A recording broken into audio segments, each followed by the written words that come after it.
The following was recorded in front of a live studio audience at the Studio 21 Podcast Cafe. This is the United Podcast Network.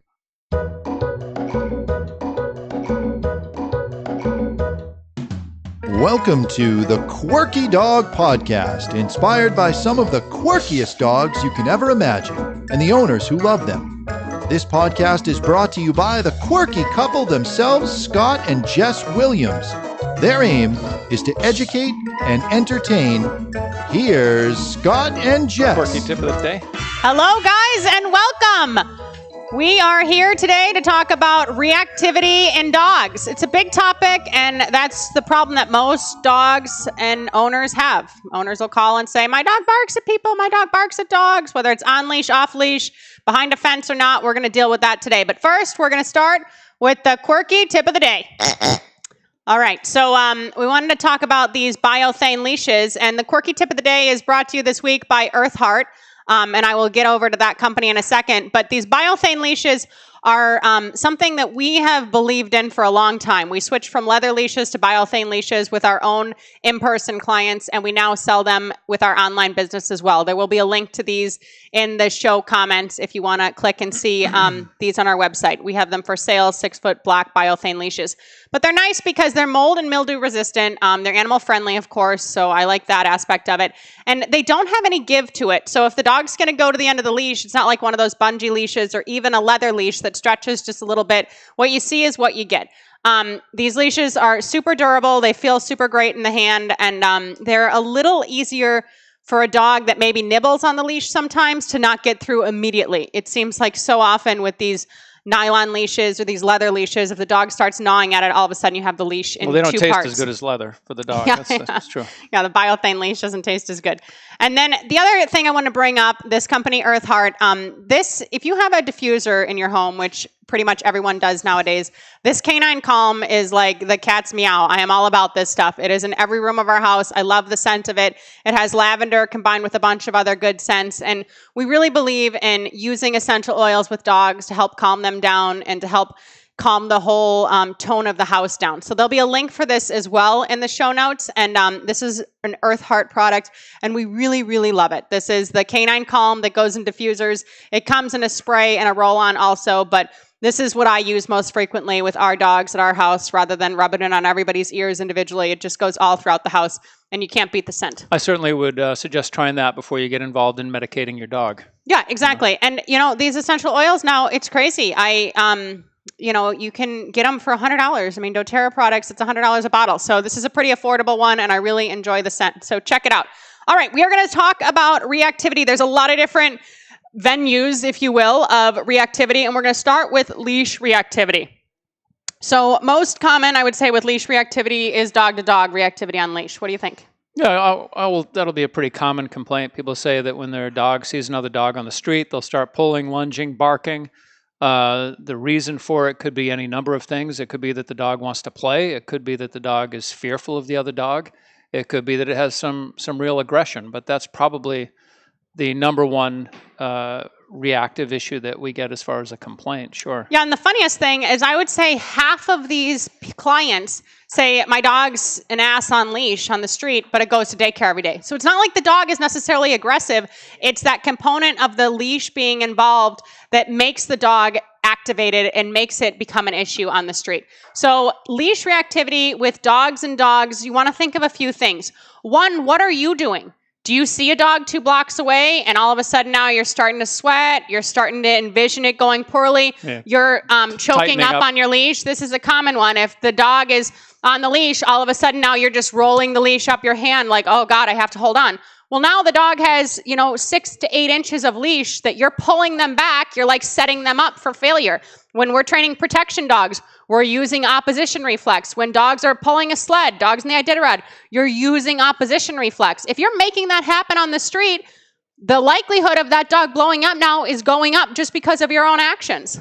Yeah. So if you're getting all stressed out about it, there's a good chance that you're creating the very issue. And one way I have shown people that, because a lot of times they're not aware of what they're doing, is I will have them put a 10-foot leash or a 15-foot leash on their dog and have them walk just holding the handle. So now between the dog and their hand, there's 10 or 15 feet. And of course, we won't have it so that there can be dog-dog contact. But I'll walk, out in a parking lot, and their dog will not lunge because the dog isn't getting activated by the owner because there's so much leash between their hand and the dog's neck that they're not able to activate the dog. So that's kind of a good way to test it. As far as other reasons the dog would pull on a leash, there's also the prey drive issue. And I would categorize prey drive a dog that wants to chase a bicycle that whips by quick, or the skateboarder with the noise, or a runner, by. a jogger. A lot of joggers are traumatized by dogs walking. Yeah, and that's the motion. So if something is going by you quickly, that'll cause a dog to lunge and want to grab it. And it's not, in my mind, an aggressive. It can appear to be an aggressive behavior, but there isn't aggression behind it. It's just this prey drive that the dog has. It wants to chase a ball. It wants to chase a bicycle. It's a lack of training, but it's another reason why a dog would be reactive on the leash. Yeah, and could be a motorcycle. The most extreme example of that is cars. And dogs that do that with cars, more often than not, end up getting killed by a car because they're going to chase cars and they're getting out in traffic and everything else. So what to do when these types of things occur, when there is a leash involved and you have reactivity. And before we get to solutions, I want to talk about that third situation also, which would be with humans. So if your dog is now aggressively being reactive to other humans while you are holding the leash and it's on leash, that is on you to keep the dog from being within reach of biting zone, okay? And if you need to put a muzzle on your dog in public, that's something you should consider as well. But if we're talking about reactivity towards humans, there is no situation in which you say, oh, come on up and give my dog a treat, pet my dog, let my dog go see you, he'll warm up to you. If your dog is reactive with other people on leash, there is a zero contact zone in that setting to avoid a bite. Okay, just to acknowledge that before we move on to what you can do to fix it. Yeah. And that may seem, painfully obvious, but I mean, I've heard everything over the years. I had a gentleman come in with a dog that was aggressive towards kids on leash. So what he would do every day is take the dog out in the neighborhood, trying to find kids so that they could pet his dog so that he could get his dog used to children. Which is crazy because, some innocent kid's going to come up maybe and hug that dog and get bit in the face or something like that. Yeah, socialization occurs early on in the dog's life. This isn't something, and a lot of times this isn't lack of socialization. It's lack of training. It's lack of criteria. It's lack of control. And if you think, oh, I want my dog to go to daycare to be socialized with other dogs, just like we said, a lot of these leash reactive dogs do fine at daycare because there's no leash, there's nothing that you're bringing to the table and everything else. So the way to fix these things is through management and through training. So if you have reactivity to motorcycles or dogs or people or something else, rather than choking up on that leash like we talked about, or getting one of those leashes that has a traffic handle and you're just holding the dog back before it even starts, give the dog the whole leash. As long as the dog cannot get to the car or not get to the other dog that at this point is probably a block away, or reach a human or something else, let the dog go all the way to the end of the leash, and then you do a 180-degree turnaround. I don't care if the dog's on a front attached harness, a collar, anything else. Give the dog the whole leash, and then you're heading the other direction with commitment. And Scott always said, which is a really good way to do it, if you have a strong dog that weighs maybe 75, 80 pounds, and when they go, it's hard for someone like me. I'm getting stronger because we've been going to the gym every day lately. And bigger. But muscularly, he means. But you have both your hands on your chest with holding the end of that leash, and you're using like your hip rotation there. You're not trying to use your strength of your arms. You put your hands here, you turn with your hips, and you just go the other way, and you step into that other direction once you turn 180 degrees, and you just go. Lean into the leash. Yeah, you're not going to, power your dog in some circumstances. We know that dogs are strong, and a lot of times these women are like 90 pounds with a 110-pound dog. If it's that extreme, we recommend a gentle leader with training, of course. We don't want the dog flying out to the end of the leash and a gentle leader, but a dog that's that more physically heavy in weight than the owner, that sometimes is the best option than any other collar or something else. So before we move on from the leash reactivity, we're doing solutions, but go ahead. Okay. No, I was just going to say, if your dog's been attacked while it's on leash, and your dog has been involved in some type of a dog fight or some type of thing, and you're bringing that stress with you now as you're walking down the streets, and you're always thinking about that past experience, DM me through Facebook. I can help you with some exercises mentally that can help you to calm down to deal with that kind of stuff. Yeah, either Scott Williams and Canine Healing. And that goes for dogs that are reactive on leash also, not just dogs that have been attacked, because we understand that there is a huge component of that you're internalizing. I had a dog that was unfairly attacked many years ago, and it becomes stressful for us because we know, oh God, okay, he's going to blow up. Oh, what am I going to do? Everything else. So I know that we start to have physiological symptoms. You can start to feel yourself, oh, I'm tensing up. Your mind starts racing. Your breathing starts increasing. Like you're having these side effects because it's a real thing. But you getting in that state of mind isn't helping your dog to stay calm. So the dog can read that right away. Yeah, and it's triggering the dog's response. So that's an option too, to definitely get in touch with Scott as far as that stuff. And then rather than choke up on the leash or start freaking out, try to get some control. So using food in this context is interesting because half the time, if the dog is eating and they're really aroused, you're just reinforcing that state of them being ready to go. And you don't want that. But get some control. Ask the dog to sit. Can the dog sit? Good. Feed the sit. Walk forward a few steps. Ask the dog to sit. Pace changes, direction changes, frequent sits. Get the dog working with you. Get the dog focused on you. Get in the dog's head. One of my favorite things you came up with was do 12 things in a minute or something. Yeah, just force the dog to engage with you. Yeah, they have to work with you and not having food in their face and luring and everything else, but literally within a minute, sit, down, sit, walk forward, turn. You know, you're getting the dog working with you. So now they have to refocus their attention not on what's out there, like the bicycle or the skateboard or the dog or the person, but on you. And then the other thing I'd like to say is limiting the dog's movement is important. And that may sound like totally what I said not to do with choking up on the leash. But if you have a 6-foot leash, not a flexi, don't ever have a leash reactive dog on a flexi. If you have a 6-foot leash and you can now step on the leash and hold the handle, don't drop the handle. That's a common one. Step on the leash, drop the handle. No, handle is in your hand and you're stepping on the leash. You're limiting the dog's movement, which is going to limit the dog blowing up, if that makes sense. So rather than holding it and just trying to rush by, back off away from the street, step on the dog's leash 10 feet away. And if the dog only has 6 to 8 inches of leash to work with the leash attached to ideally its collar, if it's a front attached, that's okay. Just make sure it can't slip off of them. They're going to be less reactive than if they had the whole leash or if you're moving on top of that, okay? So limiting their movement is a huge one. And it may seem like, well, that doesn't work for my dog. I tried it. It doesn't work. Well, how close were you to the distraction? We're not talking about, sitting here at a truck stop now and just watching every truck go by within 5 feet. But if you can get success 50 feet away, then up it to 25 feet. If everything went haywire at 25 feet, go back to 30 feet. But get the dog conditioned to these things and get some good reps under your belt because up to this point, you've only had bad reps, And if you have a dog walker who's having the same issues with leash reactivity, get another dog walker because often the owners have the problems, the dog walkers don't.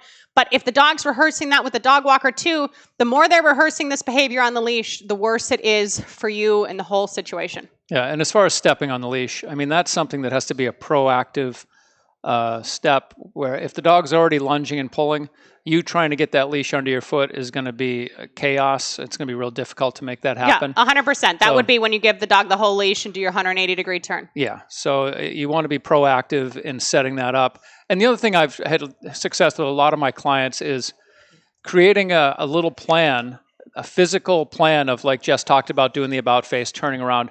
You need to do those things before that whole situation presents itself because when it happens, people go blank. Yeah. They stop thinking, they stand there and they start either yelling at their dog, sit, come, they start saying things that mean nothing and the dog's just pulling and pulling and pulling. And it's because you go into this kind of panic mode and you just don't respond, you don't do anything.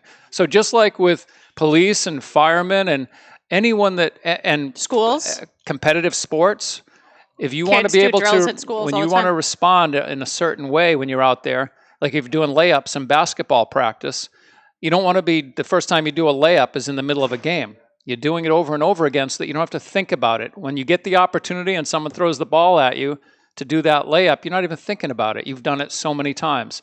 So if you have a dog that's reactive, you walk through these steps. And I've had a lot of success using, like having the client do it with no dog. We're not even going to use the dog. You're just going to do this thing. Half the time. Or I would be the dog. Yeah, you would be the dog, which I really like. Scott would be the dog, and he would be polling, and he would be doing all these things, and he would be having the person rehearse this by being the asshole dog. He'd be running out in front, everything else. And if you don't have someone else to do that with, you can do it with your dog with just food too. If you throw hot dogs, 15 feet away, half the time the dog is going to want to pull towards those hot dogs also. So you can use that as a way to get the dog away from you. But you need to practice these things because when push comes to shove, you're going to revert back to your foundation in that stressful moment, and you want to try to minimize these reps. Yeah, that's all. All right, and also the biothane leashes are great for reactivity because you don't have all that stretch. Okay, after the break, we are going to deal with barrier aggression when you're waking dogs up, and movement reactivity. We'll see you then.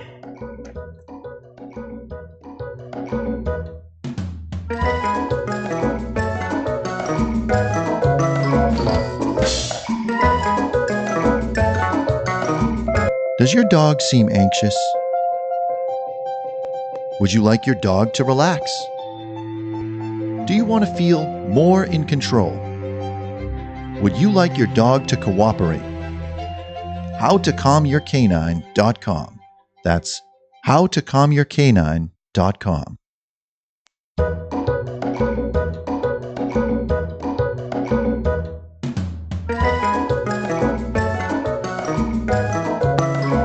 I need a good lighter, too. Scott's doing his cigar talk. He's hook, line, and sinker with the cigars. My God, we're going to spend more money on cigars coming here than the podcast soon. Well. All right. So next topic is barrier aggression. Ed's got my volume. You don't need to tone me down. All right. Next topic from leash reactivity is barrier aggression. And that's when the dog is now behind a fence, behind a gate, in a crate, in a car. There's a barrier between the dog and whatever it is that it wants to kill. Or as some people say, he just really wants to see what's out there. A lot of times barrier aggression does not sound like the dog is just excited to go see something, like sometimes on a leash where a dog is barking and lunging and wagging its tail. Yeah. So, I mean, I've seen it with, they call it crate aggression, where the dog is just frothing at the mouth, growling, showing teeth and all that in the crate when you go up and put your hand near the crate door. But if you open the crate and let this crazy aggressive animal out, they're just licking you and they're happy as can be. It's all related to that crate door. So it doesn't mean that the dog wouldn't bite your finger off if you stuck your finger in right there. But as soon as you remove the barrier, it all goes away. So, I mean, this is something where this territorial component could kick in if the dog is running to your window when another dog walks by your home and it starts barking and growling and spitting all over the window. It's something that pops up quite a bit in the car, because now the car is an extension of your home. So now when the dog sees people or other dogs or anything go by the window of the car, again, it blows up. Yeah. And the fence is kind of the hardest one, I'd say, depending on what your fence is like, to just create a visual barrier. Like that's kind of where we would go with this pretty much in every context. Well, it's very simple to do. Nobody wants to do it. But I mean, we just put up a fence at our home. And we put up a visual barrier around the fence. Yeah, but if people have a chain link fence and it's their whole property and everything else, I understand that now to totally redo your fence or something else. So what we would recommend in those instances is one of the dog trolleys that you could attach to two trees, not that comes out of the ground where the dog can strangle itself or cut off the blood supply to its leg, but one that comes from above. So even if the dog sees someone or something, if somebody stuck their fingers in the fence, they couldn't actually get bit because that's a big issue for you. And as much as you think, nobody would ever do that, the dog's barking, half the time people think, it's okay, I'll just go calm the dog down, I'll tell him it's okay, whatever. You don't want to have that interaction. When it comes to the crate, the car, the windows, everything else, your best bet is to keep the dog from visually having that visual. So you're going to put something in front of the crate if it's in the car. If the dog's loose in the car, put the dog in the crate. If the windows are open, get blinds. If the dog's going to attack the blinds, gate the dogs off from going to that room to get to the window every time. Minimize the noise that the dog can hear the mailman coming. Put a noise diffuser or something in the other room. Leave the TV on a classical music station or something to keep the dog from going there. And it's funny. Usually with the window aggression issues, it's time related. It's when kids get out of school in the afternoon, the bus stop, kids are all coming around the neighborhood, that's when the dog, they just wait patiently for all that stuff to happen so they can just start blowing up, barking out the window because it's fun. Yeah, and sometimes if you leave the dog alone in the house, it may just sleep all day. A lot of the times the reactivity is a way to also get you to acknowledge the dog. Oh, Rover, don't go do that. Oh, so-and-so, don't go do that. It's just kind of this chain of events that happens at home. And we were at the dentist a few months ago. I guess I had a lot of behavior stories from the dentist. And the dentist said, if there's one thing I could fix, it's that my dogs bark out the window all day, every day. And I said, okay, what? I got 6 solutions. Crate them. You could try bark collars if you wanted. Put a gate up so they can't access that room. Have blinds down. I gave him all these options. And then he said, oh, well, it kind of makes me sad to think that they couldn't, go and bark because it's what they enjoy most of all. So if you don't want to fix the issue, that's fine too. But if it's an issue and your house is getting torn up and you have a newborn that's getting woken up and stuff during the day, implement some of these things to make subside these behaviors. Aggression is aggression is aggression. And I can't stress that enough. People say, oh, my dog isn't aggressive at all. Oh, well, he can't be at the vet without wearing a muzzle. Oh, my dog isn't aggressive at all. Oh, when he eats, he growls. Anytime the dog is rehearsing aggression, the dog is showing aggressive behaviors and is inadvertently becoming more aggressive. So you want to minimize every single rep of aggression there is. Well, and just a hectic behavior and an unstable mind. You just don't want the dog getting into that unstable mental state because anything can happen. Yeah, dogs or people. No unstable minds. Okay, so another thing that comes up quite frequently, surprisingly so, is my dog comes out of a dead sleep raging. Like if the dog's sleeping on the couch and you say, okay, it's time to go to bed, and you go to wake them up, the dog just comes out of sleep, ready to kill. Or just snarls at you, growls at you, that kind of thing. But either one, not good. So I agree. I mean, a lot of people will just wind up sitting on the floor when they watch TV because the dog's on the couch. They're afraid to go get on the couch. But if you have a dog that's getting on furniture and then growling at you or your own bed, reacting in that way, I wouldn't let them up on the furniture. I mean, a lot of trainers say you can never get on the furniture to their dogs. I tell people, if you want your dog on the bed with you, it's fine with me. But if you have, these different issues popping up, it's not a good idea. What I would do if you have that type of issue going on and you're not able to keep them from getting on the furniture, at the very least, I would let them drag a leash on, put a leash on them so that when they do get up on the couch and now it's time for you to get them off, you can pick the leash up and give them direction off of the sofa or whatever it is. Yeah, and the same thing when they're sleeping now, they have the leash or this drag line on.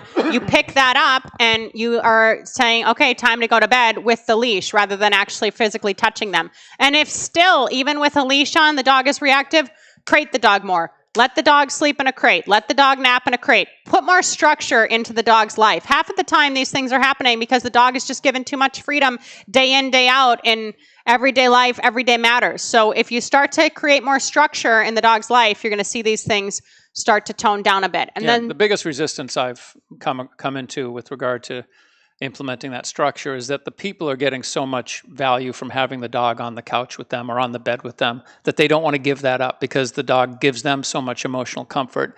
But the dog is also, that aggression is starting to pop up. So you got to find a balance there, Yeah, if your dog is growling at you on the couch, that's unacceptable.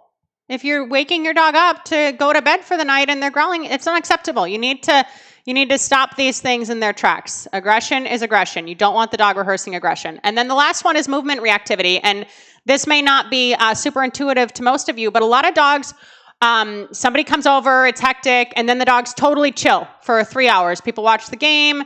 Everybody's sitting there drinking some beers, everything's fine. Somebody gets up to go to the bathroom or gets up to leave, all of a sudden now the dog goes crazy, runs either to the back of their legs or just barks or something else. So a lot of the times this stems from some of that prey drive that Scott talked about earlier, but also just a fear. The dog was fine when everything was calm and there were new people here, but now that someone's moving, it gets the dog all stimulated again.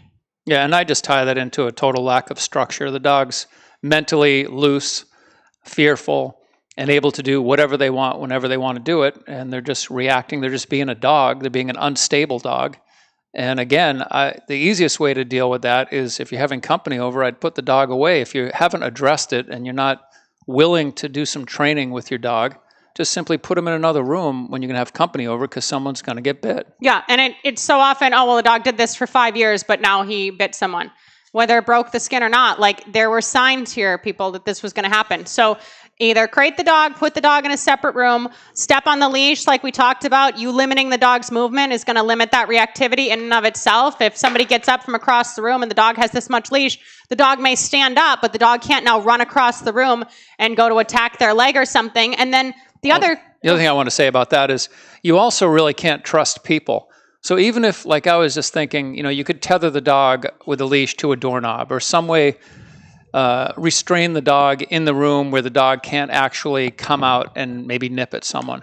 But the problem with company is that a lot of people love dogs. So they're going to go right into the dog's space wanting to pet the dog or something, and then they're going to get bit.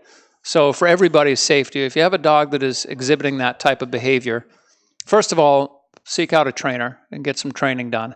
But don't just leave everything to chance, because it will only get worse. It won't get better on its own. It typically won't get better by itself. Yeah, it's not going to organically work itself out. And then that's something that we would do. We would teach the dog a solid bed exercise and everything else, like teach the dog to go get on a bed. And then even if somebody got up to leave the room, if the dog wanted to react, maybe it only stood up and barked once. It didn't just fly off the bed to run up to somebody. But you go back to that same thing. Are you able to trust your guests? Is everybody having a little bit too much to drink and getting loose and want to go pet the dog anyway? So that's when people start drinking, that's when someone gets bit by a dog. Yeah, so just be careful of those kind of things. And most importantly, you guys... Well, it's kind of funny when it happens then. But most importantly, guys, is our concerns become our reality.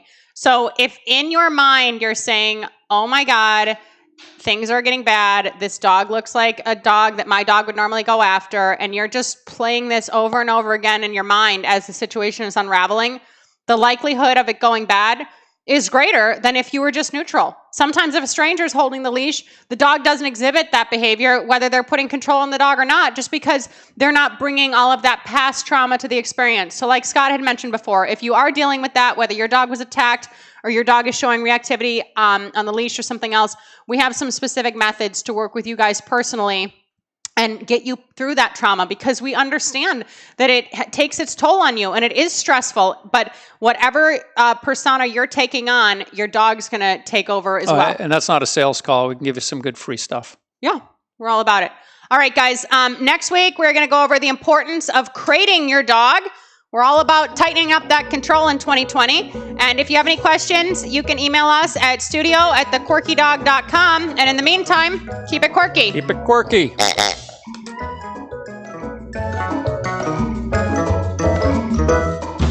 The views and opinions expressed by the hosts, guests, or callers of this program do not necessarily reflect the opinions of the Studio 21 Podcast Cafe, the United Podcast Network, its partners, or affiliates.